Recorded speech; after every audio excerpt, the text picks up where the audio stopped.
मोदी सरकार घर घर पहुंचाएगी सिंदूर और ये कार्यक्रम 9 जून से लेकर 1 महीना तक ये अभियान चलेगा। संसद को कहा गया है कि वह रोज 15 से 20 किलोमीटर की यात्रा करें। इसका मूल मकसद है मोदी सरकार 3.0 की उपलब्धियों को जन जन तक पहुंचाना। इसके लिए जनसंपर्क के दौरान महिलाओं को सिंदूर भी भेंट किया जाएगा। साथ ही ऑपरेशन सिंदूर को हाईलाइट करने वाले पैम्फलेट भी बांटे जाएंगे। केंद्र के सभी मंत्री और एनडीए के सभी सांसद और संगठन के वरिष्ठ पदाधिकारियों को इस अभियान में शामिल होने के लिए कहा गया है।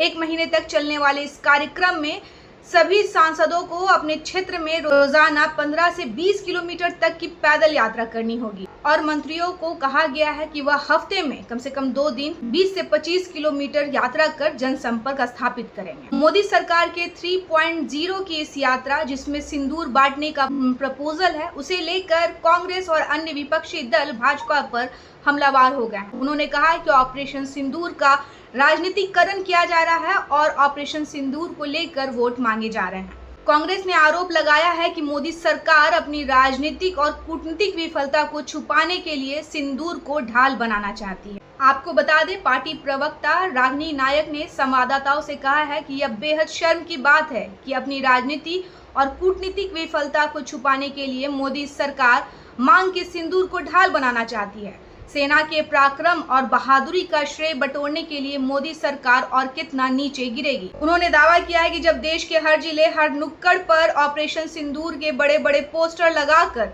और सेना की वर्दी में स्वांग रचकर प्रधानमंत्री नरेंद्र मोदी का मन नहीं भरा, तो अब भाजपा ने घोषणा की है कि वह घर घर जाकर सिंदूर बांटेंगे। कांग्रेस नेता ने कहा कि सिंदूर पर सियासत का इससे घटिया उदाहरण देखने को नहीं मिल सकता।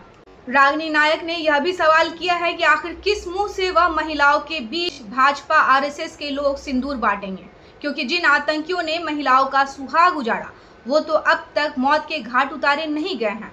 रागिनी ने कहा, मैं देश की महिलाओं से कहना चाहती हूँ कि जब भी भाजपा आरएसएस के लोग सिंदूर लेकर आए तो उनसे पूछना कि किसकी चूक से पहलगाम में इतनी महिलाओं की मांग सुनी हो। इस चूक का जिम्मेदार कौन है और उसका इस्तीफा क्यों नहीं हुआ। उन्होंने सवाल किया है कि ऑपरेशन सिंदूर से पहले पाकिस्तान को सूचना या चेतावनी देने के बाद हमें जो नुकसान हुआ उसका जिम्मेदार कौन है और इस्तीफा कब लिया जाएगा। अमेरिकी राष्ट्रपति डोनाल्ड ट्रंप के दबाव में सिंदूर का सौदा क्यों किया गया। आपको क्या लगता है कि नरेंद्र मोदी के तीसरे कार्यकाल को सेलिब्रेट करने के लिए क्या सिंदूर को ढाल बनाया जाना सही है या नहीं? अपनी राय मुझे जरूर दें कमेंट बॉक्स में और इसी तरह की